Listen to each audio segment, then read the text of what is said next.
So it finally is that time. This is where we talk about what the best controller for PC gaming is, and in today's video, we've got 6 controllers to test out, all of which cost about the same. The Steam controller will not be in this video, however, because it's pretty hard to find nowadays, but I know that a lot of people really like the Steam controller.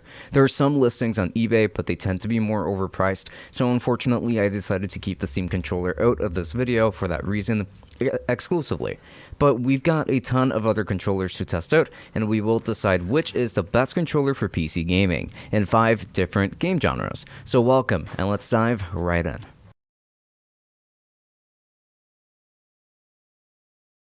So like I mentioned, there are certain controllers that I decided to omit from this list this time around, and that's because they aren't really so easy to get anymore. For example, the Steam controller isn't being made anymore, and while you can find some listings on eBay, it's just not as accessible. Same goes for the Google Stadia controller. I love this controller to pieces, but I couldn't include it because Google, Amazon, no retailers are selling it, even though we did get Bluetooth capabilities in the end. I also wanted to make this list about the $60 to $70 controllers that I thought are the most popular ones and the ones that you are most likely to consider within this price range. So there are no super expensive Pro controllers featured here, as I think that they belong in a separate list. Now, if you would like to see that list, then let me know in the comments, and I'll see what I can do. Leave your recommendations as to what Pro controllers I should feature there as well. So with that said, I think that this is a good time to introduce the controllers that we will be talking about today. These are the DualSense controller, the Xbox Series X controller, the Nintendo Switch Pro controller, the Amazon Luna controller, the GuliKit King Kong Pro 2 controller, and the 8BitDo Ultimate controller. All of these controllers have been thoroughly tested for the following genres: 2D fighting games, 2D platformers, action RPGs, racing games, and first-person shooters. So for these genres, I decided to use these because of popular demand, specifically for racing games, as I've omitted this genre from previous lists because I don't really play racing games, but I decided to include it because a lot of you have mentioned that you want a good controller for racing games, so I will try my best to explain myself when it comes down to that genre and do as thorough of a test as I can. I also decided to do only 5 genres because there are 6 controllers to test, meaning that there are already 30 separate analyses to make for each controller in each genre, so adding any more controllers or any more genres would just prolong the video, and I think that this list of controllers is pretty good as is. Also, before I begin, I will be very judgmental during these tests and very nitpicky, because I really do think that the little things is what will separate each controller and help you decide on which controller to get for yourself and why. So to see whether any of the things I mentioned are stuff that would bother you, the buyer. So please keep that in mind. So let's go ahead and start off with the tests. Let's begin with 2D fighting games, and for this genre, I decided to play Dragon Ball FighterZ. The first controller I tested out with it was actually the DualSense controller, and I have to say that I think that this controller is pretty bad for fighting games, or anything that is D-pad centric. The D-pad is really shallow, and it's not an actual D-pad really, but more like a 4-directional separated set of buttons, and they are so soft that I just do not like using it for fighting games, or again, anything that is more D-pad centric. So I would probably stick to using the thumbsticks instead if I was stuck with this controller. The triggers, however, are mostly fine, but something with less travel would probably be better for actuating those split-second movements, and the triggers on this one have quite a bit of travel, so I don't think that it is going to be ideal for that either. Next is the Xbox controller.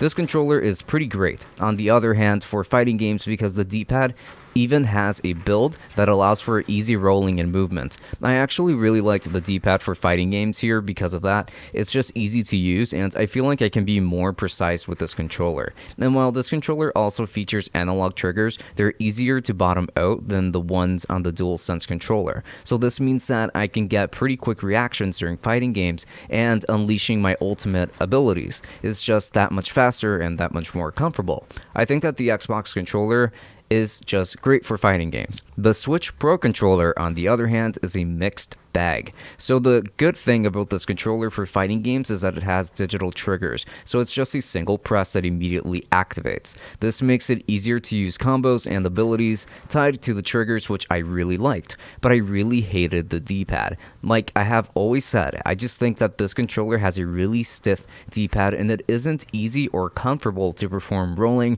or diagonal combinations, and this really does mess with my performance in my opinion.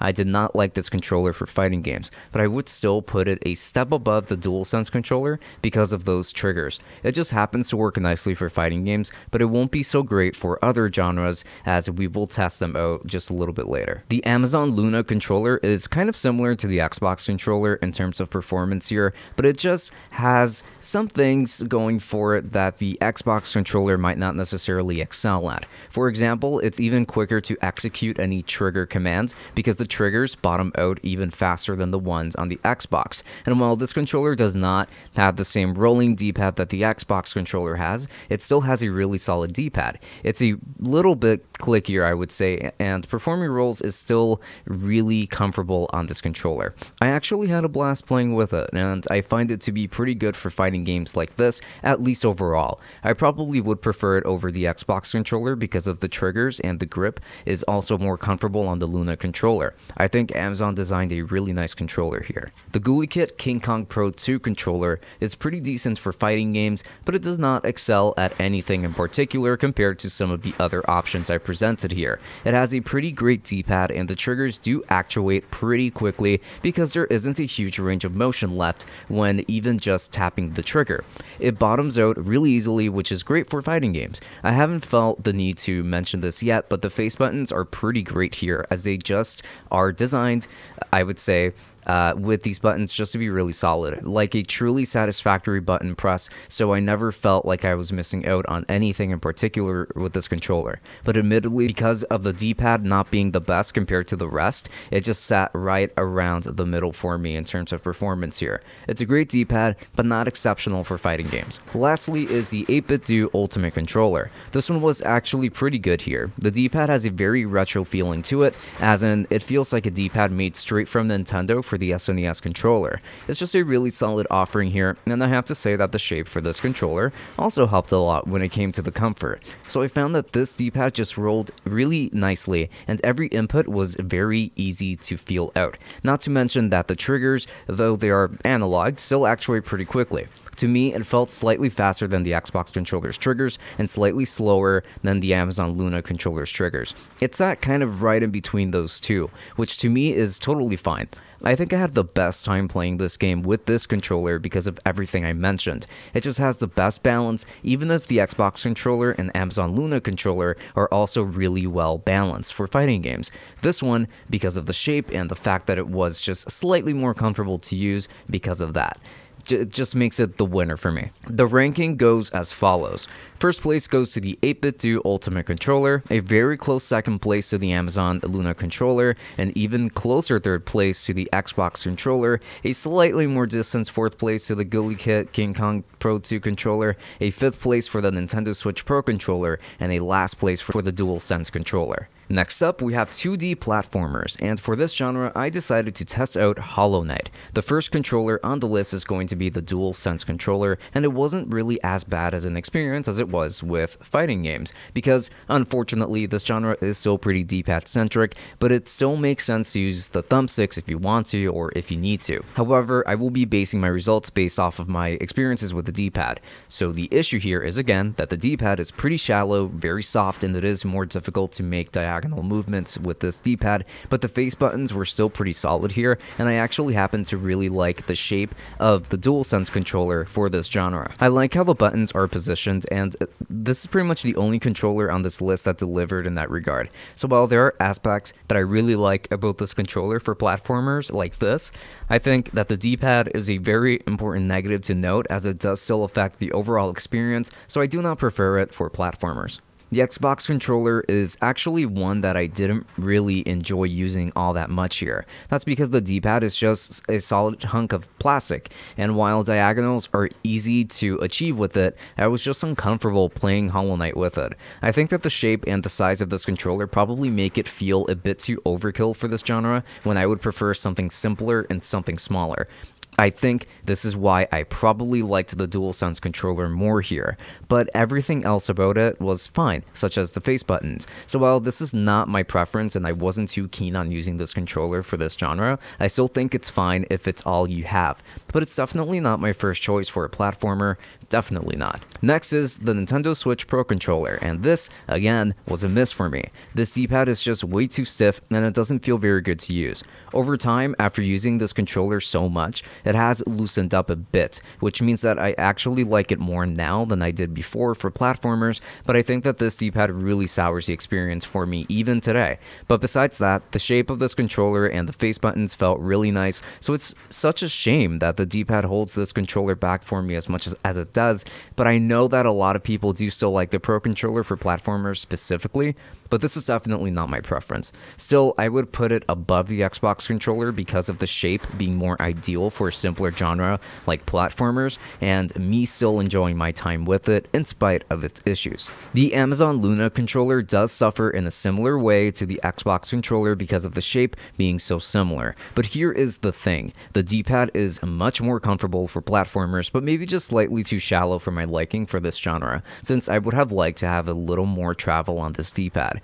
But everything else about it is pretty solid, such as the face buttons. I think that this controller is definitely above the Switch Pro controller and the Xbox controller, probably even the DualSense controller, because it seems to be pretty well balanced overall here. But this still isn't the controller that I would personally get if I was going to play a lot of platformers like this. The Ghoulie Kit King Kong Pro 2 controller is a pretty strong contender for taking that #1 placement because it has the best D-pad for platformers out of the bunch that I have mentioned so far, at least. It has a good amount of travel, diagonals are definitely doable in a comfortable manner, and the face buttons are as solid as ever. If anything holds it back here, it's going to be the shape. It's pretty much the same shape as the Xbox controller, so it does feel a little bit overkill and over the top for platformers. So this is a great option for platforming, but it isn't the #1 option considering the next controller. The 8BitDo Ultimate Controller was pretty much built for this genre, particularly the D-pad, because it does have a more retro style design to it. The shape works in favor of this genre too, so maybe this wasn't really the most fair comparison because every other controller is so far behind to this one in terms of how they perform for platformers. This controller just has everything going for it in that regard, and it definitely felt like the most comfortable option out of the bunch. So first place, I would say, goes to the 8BitDo Ultimate Controller, then second place goes to the Ghoulie Kit King Kong Pro 2 controller, then third place goes to the Amazon Luna controller, fourth place goes to the Switch Pro controller, fifth place goes to the DualSense controller, and last place goes to the Xbox controller. The next genre on this list is actually my favorite. It's going to be action RPG, and I decided to test out Dark Souls 3 here. I could have tested Elden Ring, but honestly I don't like Elden Ring as much as I like Dark Souls, so I stuck with tutorial section of Dark Souls 3 for this test. For this test in particular, the D-pad performance won't be factored in here, and we will mostly focus on how efficient I felt when playing Dark Souls 3 with each controller. So let's start with the DualSense controller. So let me get this straight. I spent a lot of time playing the Demon's Souls remake on the PlayStation 5 with this controller, as well as Bloodborne, so I am very used to using this controller for Souls games. Therefore, I really like it. I think that the thumbsticks are really nice here. I think that I appreciate the shape and the positioning of the buttons and the thumbsticks the most here, as it was just really comfortable playing with this controller. I'm used to it, I guess you could say. The thumbsticks felt really responsive, and same with the triggers, though I will admit that I don't have the best grip on these sticks because the top is a little bit slippery for my sweaty thumbs. So I end up pushing the edges of the thumbstick instead of the top, but it works for me just fine. Either way, I find this controller to be one of the best ones for action RPGs, and Dark Souls, as well as Elden Ring, if you were wondering, are going to be no exception here. So when it comes to the Xbox controller, I also had a really good time with it, but not as good as I did with the DualSense controller. This is probably because of the positioning of the buttons and thumbsticks, as everything felt like it was just slightly harder to reach for or like it took longer to do. But the thumbsticks are concave, which makes them easier to grip, and the buttons, and I mean all of them, felt very responsive. So it's not like I have any particular issues with this controller when using it for Dark Souls, but I did find that I just didn't like it as much as the DualSense controller, and I would attribute it to its ergonomics in this sense. And I think that might apply for the vast majority of controllers in this list, but let's see how I felt on the other hand with the rest of them. Next is the Nintendo Switch Pro controller, and this one was surprisingly good for Dark Souls. The shape and the size of this controller made it very comfortable to hold, and felt like both thumbsticks were easier to reach as a result. The face buttons are great, and my responsiveness in Dark Souls was even greater, so I was able to act more quickly because of the digital immediate actuation of the triggers, which is great. The thumbsticks were also just really good here. I have no complaints about this controller for Dark Souls, to be honest, and this is one I expected to have more issues with it. I've used it before to play Dark Souls 1 on the Switch, so maybe that's why, but I genuinely have no complaints to give to this controller when to the other ones there were minor faults that made them be not as good for Dark Souls. The Amazon Luna controller, on the other hand, felt pretty stiff to me, and this is because out of every controller on this list, this one has the most restrictive and stiff thumbsticks of the entire bunch. It just took slightly more effort to move them around to my liking, and this is partly also because of the thumb caps being so concave. These are times when I really like that design aspect, and others when I don't, and this is one of those situations where the thumbsticks just felt too restrictive for me. I did not really enjoy my experience playing Dark Souls with this controller for a little while,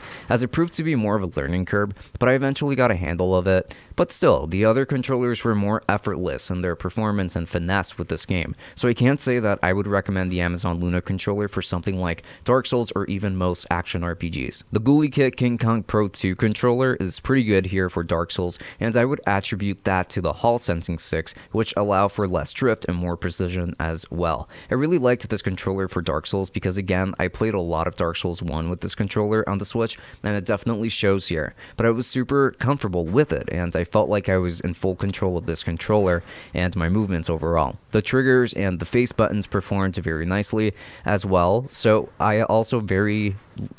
have very little to complain about when it comes to this controller. Except for maybe that, just like the Xbox controller, the sticks maybe just felt like they were a little far apart from each other if I had to nitpick, but overall, this controller was pretty great. Then there was the 8-bit Do Ultimate controller. This one was hit or miss for me. I think that the shape for this controller really threw me off when it came to this game because I definitely wasn't used to it, and the D-pad is virtually irrelevant here, so I had to switch over to an analog stick-centric grip. For me, it just doesn't really work so well, even with the Hall sensing sticks on this controller. I felt like I was never too comfortable with my movements and reaching for buttons in the way that I normally would on any other controller. But the face buttons were fine, the triggers were fine, if not a little bit awkward to reach for at times, especially if I wanted to land a heavier hit. So I wasn't too fond of this controller for this genre or this game. So first place goes to the Nintendo Switch Pro controller, second place goes to the Ghoulie Kit King Kong Pro 2 controller, third place goes to the DualSense controller, fourth place goes to the Xbox controller, fifth place goes to the Amazon Luna controller, and the last place goes to the 8-bit Do Ultimate controller. Next, we've got racing games, and I went with Forza Horizon 4. So, like I said earlier, I'm not good at racing games, but I will try my best to tell you which controllers worked the best for me here. So when it came to the DualSense controller, I had a decent time playing with it, but considering that the sticks are so slippery for me, I did not feel like I had full control over my vehicle. Another thing to mention, however, is that the range of motion for the triggers is actually pretty good here, since I could easily control the speed of my vehicle, but not so much how far I turned it or for avoiding obstacles and the like. I didn't love using this controller because of the slippery thumbsticks, so this wasn't my favorite controller here. The Xbox controller did show significant more prowess in its performance because of the shape, the thumbsticks allowing for greater control, and the triggers being so good for managing the speed of my vehicle. Granted, I still got into plenty of accidents, but I did notice it when I was able to get back into action more quickly. When I was in control, I felt like I was having fun and like I was adjusting to the game more quickly. I certainly enjoyed my time with it. Now, the Nintendo Switch Pro controller was without a doubt the worst controller for racing games because of the digital triggers. I had no control over my speed besides just pressing the trigger to inevitably go full speed without control, or just let go of the trigger to try and balance that or catch my bearings. But there are no proper controls for racing games, clearly. I did not like this experience because I felt like I did not get the most out of this controller, or, well, let me rephrase that. I did get the most out of it, and it sucked for racing games. That might sound pretty harsh for some, but proper speed control is very important, which you won't get unless you compromise on how you play, which should never happen, should never be the case. So get something better. The Amazon Luna controller was the complete opposite for me. This controller offered so much precision and control for me. The thumbsticks are so stiff that I could make very slow turns with it, and the grip on the thumb caps was so good here too. I felt like I had the most control over my vehicle with this controller, and the triggers were also really good for adjusting the speed of my vehicle. I think that this is, hands down, the controller that I would use for racing games out of the entire bunch. The GuliKit King Kong Pro 2 controller was also really good here, thanks to the Hall sensing sticks, but I still didn't get the same precision that I got from the Luna controller because this has much more flat thumb caps, so I didn't have anywhere near that same grip that I would otherwise get.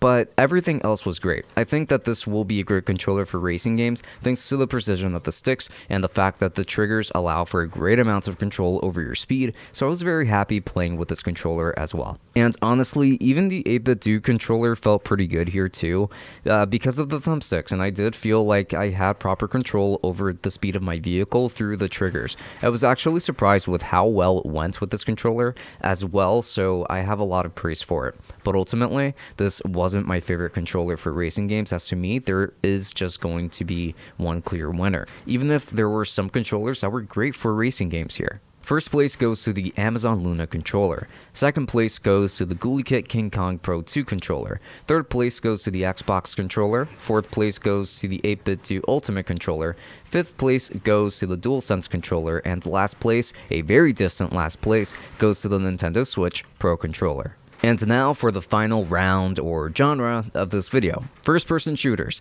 I will be testing out Doom for this genre, so starting with the DualSense controller, which by the way was pretty good here, I found that the thumbsticks and the triggers were both very reliable when it came to shooting games. It's also worth noting that the gyro is pretty good with this controller when activated, so that helped a lot too in making this a really solid controller for shooting games. I really enjoyed it, but they all did pretty decently to some degree, even if I think that this controller will probably be one of the best contenders for shooting games. So naturally, I did prefer the Xbox controller for shooting games for a lot of the same reasons, but this controller is shaped and modeled very differently than the DualSense controller, so it was just a very different experience when actually using the two.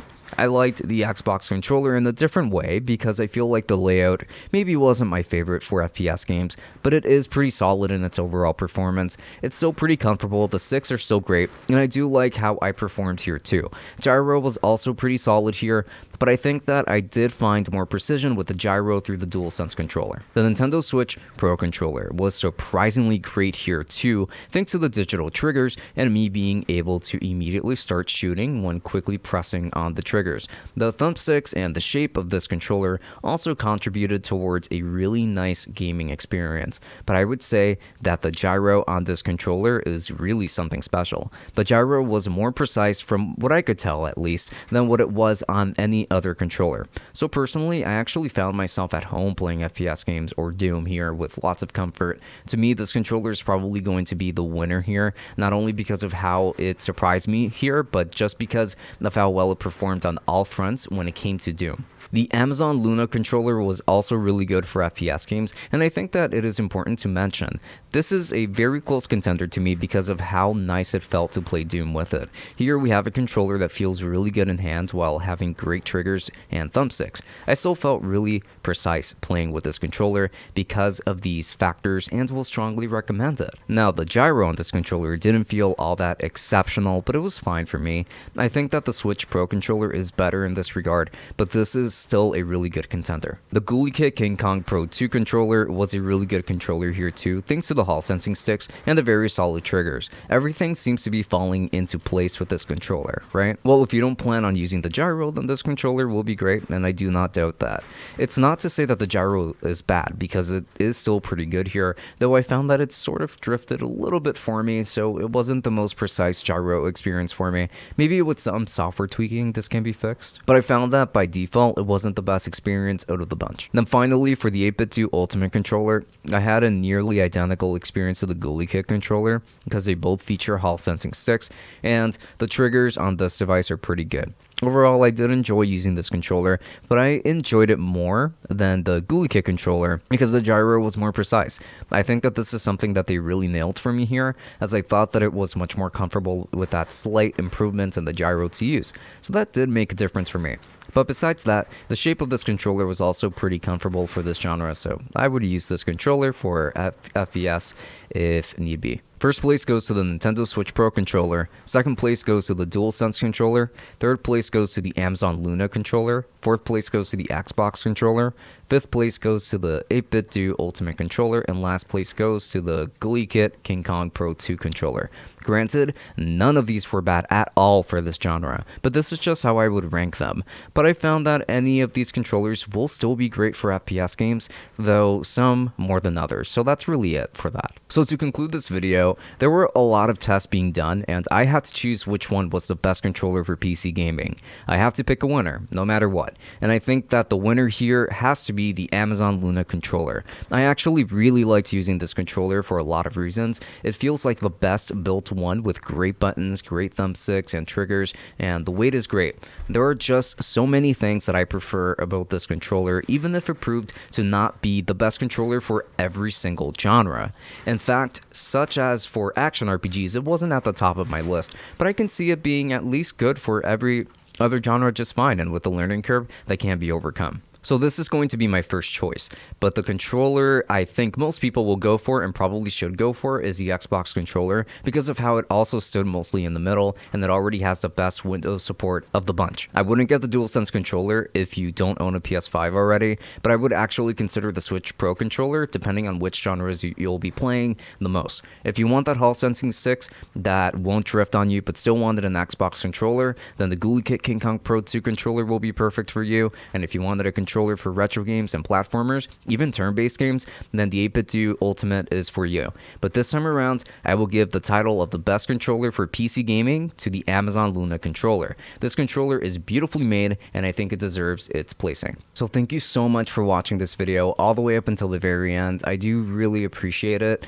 and hopefully this video was helpful to you. I know that a lot of people are going to disagree with my takes on this, so if you do disagree with anything that I said, please make sure to let me know in the comments. And if I managed to help you out as well, please let me know in the comments too, because I would always like to know this kind of information. And also, if you are interested in purchasing any of these controllers, I will be leaving affiliate links to Amazon so that you could purchase one for yourself. To all of them, of course, so down below. And if you do use my links, then you would be helping out the channel quite a bit, which does make it easier to buy review units, so that I could bring more videos to you guys and more analysis and comparison videos to you guys. So please let me know in the comments, of course, anything, and please use my affiliate links if you would like. It would really help us out. Also, I do have a Twitch where I do stream every now and then, so please make sure to find me over there. And you can also find me on Instagram too, so links to all of this stuff down below. Now, with that said, this has been Francisco from Tech Summit. Until next time, enjoy. This was a long video.